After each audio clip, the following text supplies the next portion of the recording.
Welcome back to Opinionated Presents Hanging with Hicks. And today's guest is very special to me. He's my little cousin.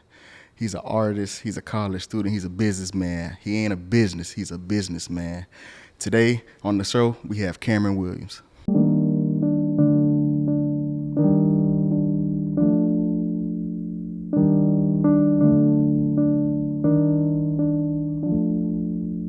I think it's time that I welcome y'all to my show. I think it's time I welcome y'all. Come watch my victories, yo. Cameron Williams, my little cousin, man. How are you today? I'm good, and yourself? Man, I'm blessed to have you, man. It's an honor being here. It's been a long time coming, man. You've been a fan of the show for a little while, man. And I mean, I have you doing so much work with me outside of the podcast, so it's a privilege to have you today. But just tell the people a little bit about yourself. Well, I'm 18 years old and I go to St. Thomas University, and right now I'm studying psychology. My hopes are to go to graduate school at FIU and hopefully pursue a career with forensic psychology. I really care about helping people. I see that mental health, especially in America, is something that isn't always looked at and doesn't get the spotlight. And I hope that both by doing music and by focusing on psychology, that maybe I could bring more attention to it and help a lot of people out. That's awesome, man. But, before we even get into the college phase, just start early childhood, man. Tell me a little bit about being a kid growing up in Miami, Florida. I got to say, I love Miami. I mean, I really, really love the atmosphere. I love being close to all my family. I love that the culture, it feels representative because I'm Black and Cuban. So to see so many people who look like me, that talk like me, and meeting different people who come from different places and different walks of life is awesome, because it just shows that that's the beauty of America, that we're all mixed together. So you can get a little bit of everything, and that's just what makes Miami awesome. I mean, playing baseball and other sports and trying it out, and it's just that place where you meet so many different people and you have no idea what's going to take you where. And I mean, I want to tap into that because you said something interesting, right? You said, you're Black and you're Cuban. Obviously, the world today is, a lot of mixed kids. But how was that growing up early on? Was there any challenges that you faced? I mean, I'd say at first I didn't even realize it, because when you're that young, you just see, okay, mom and dad, and okay, my dad's darker than me, my mom's around the same color. And as I got older, I'd say in middle school, that's when it started to become a problem, because up until that, when people saw that I had a Black dad and a Hispanic mom, they thought it was cool. They were like, oh, wow, that's so cool. And I got to middle school, and then it changed because I didn't necessarily fit in with either side. I was too white for some of my Black friends, and I was too Black or too Hispanic for some of my white friends. And it created a bit of a divide, and I had a hard time finding myself. And what helped was listening to Logic's music, because he's mixed and he spoke about it a lot. So it showed me okay, there's other people who go through this. Yeah. And I mean, that's such a challenging thing because, we don't ask for who our parents are. We're just born into it. Right. And I mean, you had to figure this out in middle school, which is probably one of the hardest times for a kid to even figure out who they are individually. So the fact that you have to worry about other people and your peers putting pressure on you to kind of choose a side, I mean, that's difficult for any kid. But you mentioned that you listen to Logic, obviously. You also are a fan of J. Cole. So is there a little trend here where interracial kids, mixed kids was your theme? I mean, I started listening to them without even realizing it. Logic, for the longest, I just thought was a white guy that was a great rapper. Yeah. And I found out he was mixed, and I was like, oh, okay. So it drew me into his story and his work more. And J. Cole, same thing. I didn't even realize he was mixed until later on, and it's funny for me to say it because I'm such a big fan that it's how'd you not know the most basic detail about him until years later? So I think it was just more of who they were that brought me in, and then finding that out just made me realize okay, I was meant to find these people's music. Yeah. And I mean, transitioning from middle school now into high school, you're starting to mature a little bit. Did you struggle trying to find your crowd in high school as well? The thing about high school for me was I went to Palmetto, and Palmetto, the atmosphere was strange. The schools that I had gone to before, elementary school being a predominantly Black and Hispanic school, then middle school being more of a mix but a similar thing, to then a high school where there was a lot more white kids than there were Black and Hispanic kids, it threw me off. I didn't really feel comfortable. I felt like I belonged more at Southridge or Robert Morgan, a school that had more people who related to me and what I had been through and different things like that. So I think the hardest part was finding people who whether they were the same race or same ethnicity as me or not, people who just thought the same and looked at life the same and had similar experiences and stories. Yeah, and I mean, now, you know, you find your way through high school, but you were a hooper. Yeah. How was that experience for you? Because, I mean, obviously, we all have hoop dreams somewhere down the line. I had hoop dreams in high school, and I stopped my sophomore year to obviously keep playing football. But Right. tell us a little bit about your hoop dream story. I mean, it started off when I was 11 years old, and my parents just put my brother and I into a YMCA league one day, and I wasn't really serious about basketball at that time. It was just, okay, my parents put me in another sport, no different than, like I mentioned before, baseball, soccer. I had tried different things.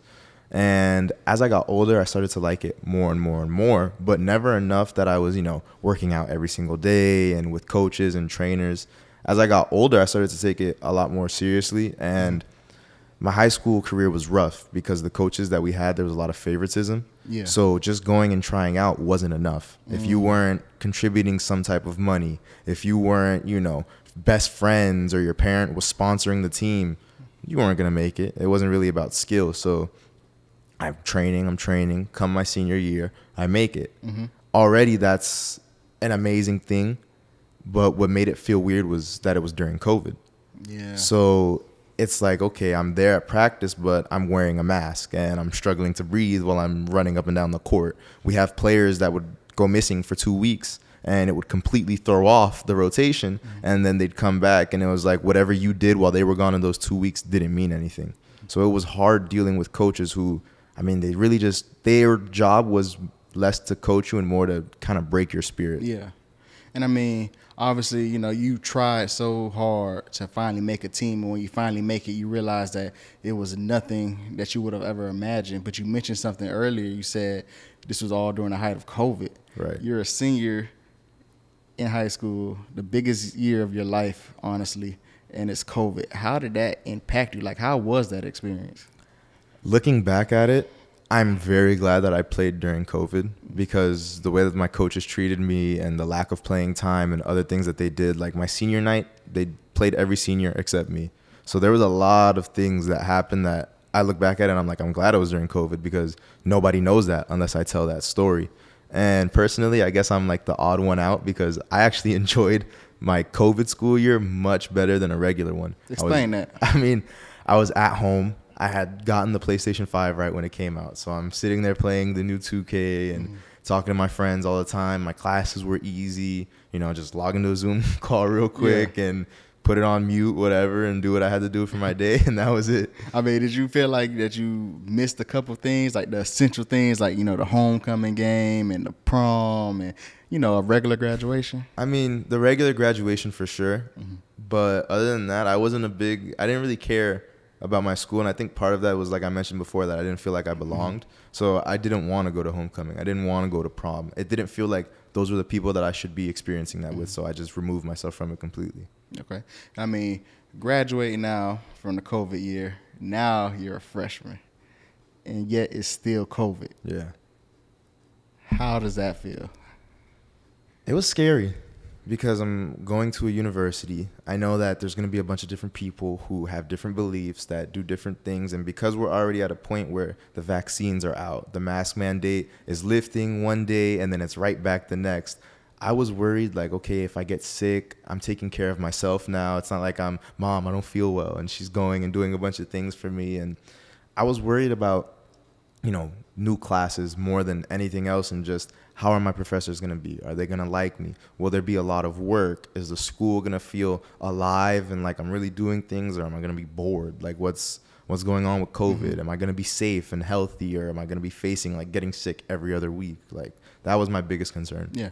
And I mean, you mentioned, okay, now you're in college. Obviously, we all went through that, where we're super excited to go to college. You know, mom and dad is not there. I finally get to be an adult.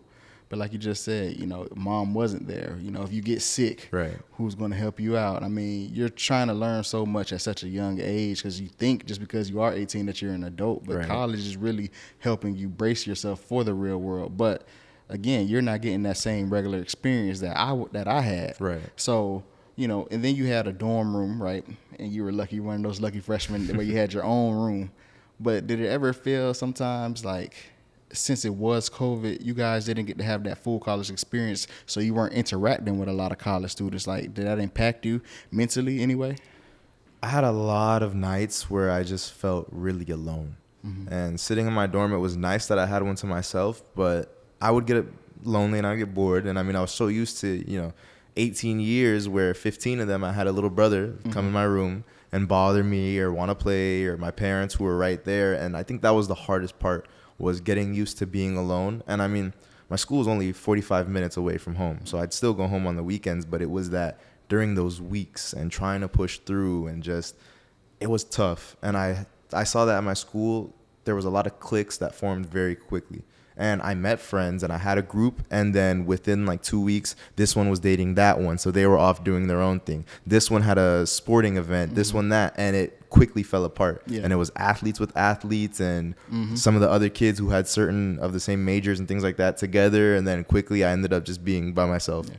I mean, I explained that in my book, College Uncensored, because I told you, I said, your first 2 weeks of college, your first initial friends that you meet in college are not going to be your friends by the time you graduate. It's just because you see them really quick. You're like, oh, let's be freshmen together. And it's like, oh, once you finally settle in, you get to finally meet who's actually like your real core crew. Right.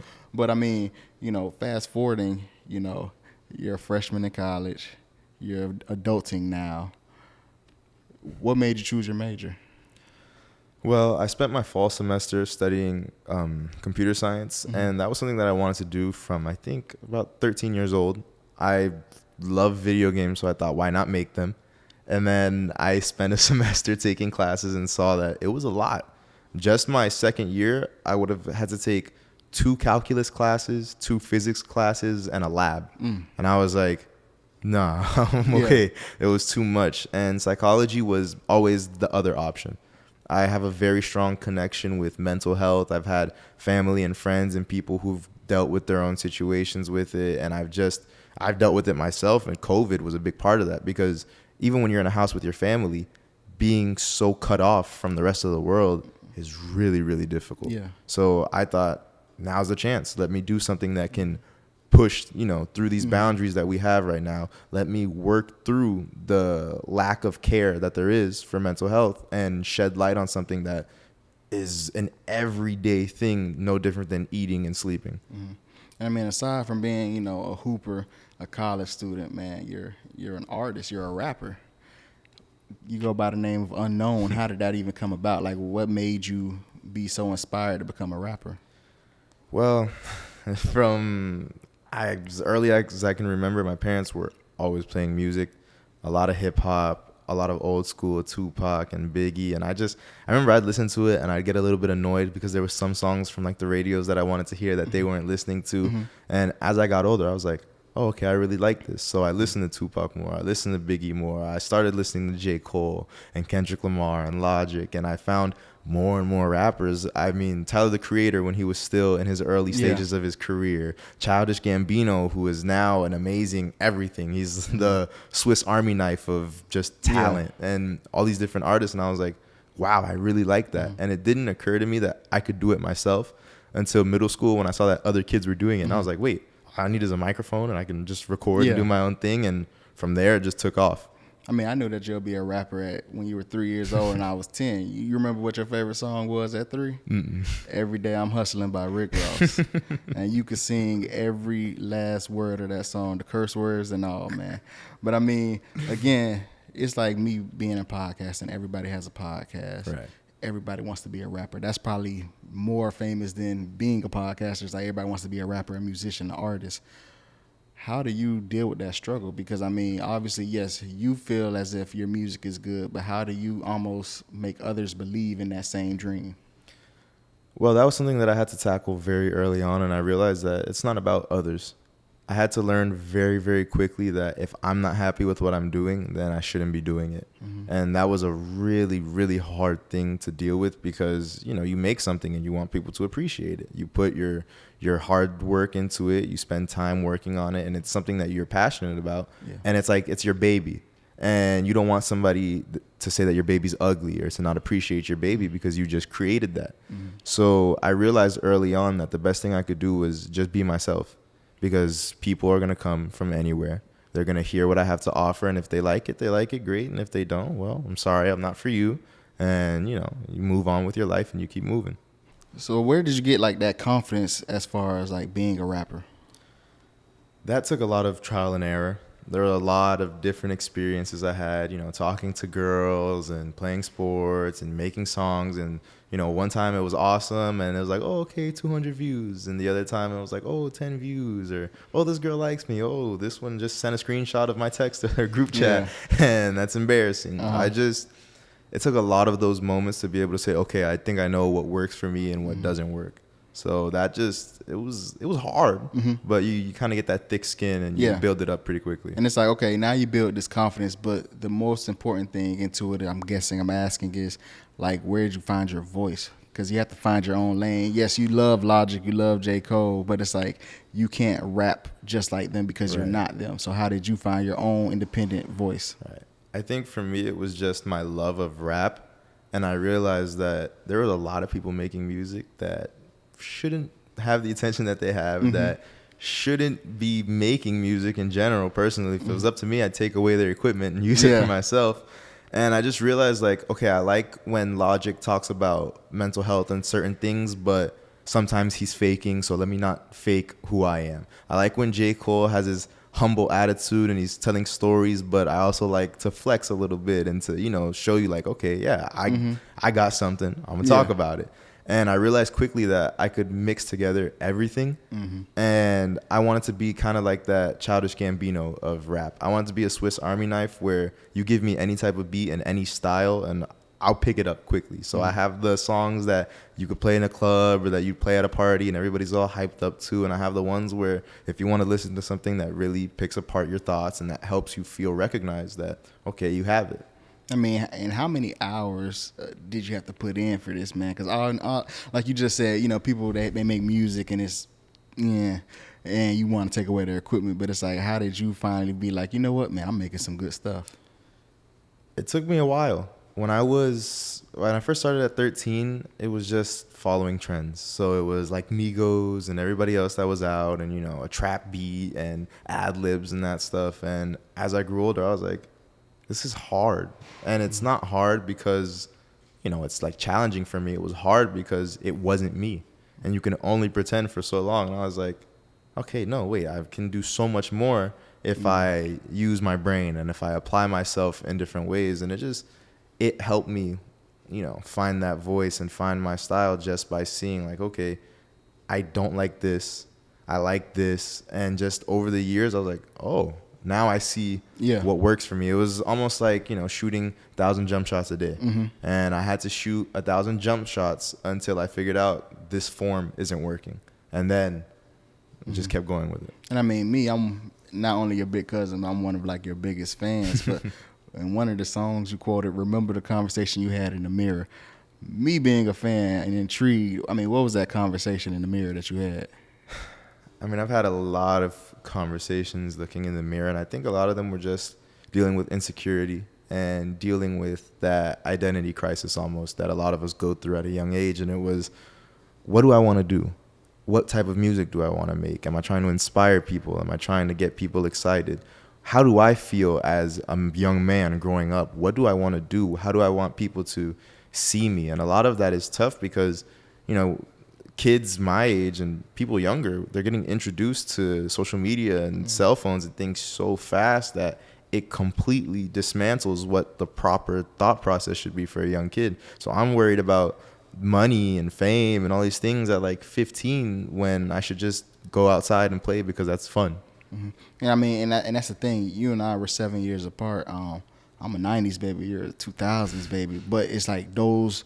I'm right at the line of a millennial at 95. Right. Millennials in at 96, I believe. So the Gen Zs. But it's like, I knew what life was like before social media. Like, social media wasn't a big thing until, like, I was probably 11 or 12. Right. Like, yeah, we had MySpace, but it was, and then Facebook came in. But this is, like, all you have known. And it's like, I've seen now being a substitute teacher that I see kids that could be in the classroom and not say a word to each other. They're just glued to their phones. Like, and you just said at 19, 18 years old, you're already having like a somewhat midlife crisis because you're trying to figure out who you are. Right. Like, how much pressure is that on not only you but your generation in general? It's tough, and I see it in everybody. I have best friends who they think that because they're not this height or they don't have this car or this and that lowers their worth. My own, girlfriends that I've had in the past, my girlfriend now, different girlfriends, not, relationships, but just friends. It's hard. And I feel bad for a lot of my friends that are girls because they go through it even worse. Yeah. Because there's so many things with body image and, just pressure that a young girl shouldn't have. You shouldn't have to feel like you have to have this type of body or do these types of things to be loved, to feel, validated. And I could only imagine, mix in a career and mix in, trying to be a rapper or playing a sport or and then something. they're in Miami already on top of that as a young woman. I mean, honestly, talking to you, I see the growth. I see the maturity in you, actually. You're more mature than most people your age, because I definitely won't call you a kid because you're not a kid. But still, what would you tell to the younger people? Like, what would you tell Aiden, your younger brother, like, how to figure out things to go about life? Well, I think the first thing is you need to have a strong relationship with yourself and with your family, because it takes a team. It takes a village. You need people around you who can help you grow. Doing it by yourself can only get you so far, and I think that it's important that you have people that you trust around you. I've send you songs all the time before I release them, and I have a group that I know. Okay, Josh, my best friend, my uncle, my other cousin, 2 other people. Okay, what do you think? I think you need to have people who can be honest with you, and you need to have that team. And don't lose yourself to please other people. Exactly. So many people come in and out of your life that you're worried about somebody who's, at this point in your life, that you change things up, that ruins the complete rest of it because you were worried about somebody who is on one page of a book and you flip it over and that's it. Yeah. Because, honestly, you and I, we had multiple conversations where you have sent me a song and I'm like, nah, that's not as good as this one right here. Or like, oh, I like this one because it will intrigue people because they want to hear that side of you, where you might feel like, nah, man, I want to make like a hard song, and it's like, nah, man, it's okay to show that soft side. Right. But it's like, I like to ask people, what are your long-term goals, not your short-term goals? Because I feel like short-term goals are something that we are already going to accomplish. So what are your long-term goals? Well, long-term goals first and most important, of course, graduating college. I want to finish out strong at St. Thomas and, like I said before, transfer to FIU and do my graduate school and finish out strong with that. I want to have a solid job, one that I'm happy with, because I feel like that's something that people kind of forget. They're worried about money or they just want to work, and you miss the part where your happiness has to come into play. And I just want to build a strong family and, find a good place to live, which right now seems so hard because everything's expensive, and just, ride out with my job and my family and continue to inspire people. So we've touched on your early childhood. We've touched on middle school, high school, your hoop dreams, you going off to college, COVID, being a rapper. But now let's talk about the businessman himself, No Axis. So my new brand, No Axis here, is a continuation of an old one that I created about, I want to say, a year, 2 years ago, which was Limitless Productions. And my best friend and I started it because we wanted to give ourselves the spotlight. You can wait for somebody else to come, but chances are sometimes nobody comes. And I didn't want to be that person waiting for a handout or waiting for somebody to help me when I could go get it myself. So we started off with this idea of, limitless creativity and breaking out of the norm, not being somebody who follows in other people's footsteps so close that you're stepping on the back of their heels. Yes. And with some business issues of trademarking and things like that, we had to switch up the name. So that's when I came up with No Axis here. And I wanted to represent, that there is no axis, no XY axis plotting us to one thought, to one way of doing things. That I ain't good in math, man, but that's a deep thought right there. Repeat that. So, X and Y axis like on the graph. And I wanted to show that there is no point that could hold us, that we could just be free. So I took the idea of a butterfly, and that axis, and I felt that, you know, a butterfly is a very beautiful thing. It starts off small and it turns into something beautiful. And I feel like that is kind of how I am. I feel like I started off who I was, and I had to go through a lot of different processes to become this butterfly, and even then I'm still not done. And I feel like I won't be done fully transforming into who I am until the day I die. And I know that that's something that a lot of people have a hard time with, but it's important to recognize that each step in that transformation is important to get you to be that beautiful thing. Yeah, man, that's deep. You are a teenager with your own business. I mean, what else are you trying to accomplish, man? I mean, of course, everybody cares about money. I do know that to live the lifestyle that I want to live in the future, of a nice house and nice cars and things like that, money is important. But I also want to influence a lot of people. I feel like I have great ideas and, like you've said, a mature way of looking at things. And I want to be in the spotlight, but to encourage more people to be free thinkers, to do what they want, to handle life in a more mature way. Because the role models that we have now aren't really role models. And I hope that I can be a positive role model. Man, you are nothing short but a positive role model, man. I mean, I'm your big cousin, but I look up to you sometimes, man, with the things that you're accomplishing at such a young age. You drive me to be a better man. So I want to thank you for even just, you know, being the person that you are, man. I saw you from just yay high to now you're taller than me, look better than me, but you don't get it twisted, man. I'm still the big cousin. But it's been a privilege to have you on here, man. And I wish you nothing but the best in life. He's Cameron Williams. I'm Joshua Hicks. This wraps up another great episode of Opinionated Presents Hanging with Hicks. Hey, where I grew up from, we was having fun. We ain't get no fuss, we stay under the sun. We would chill at the beach, then we go watch the heat, hoping that we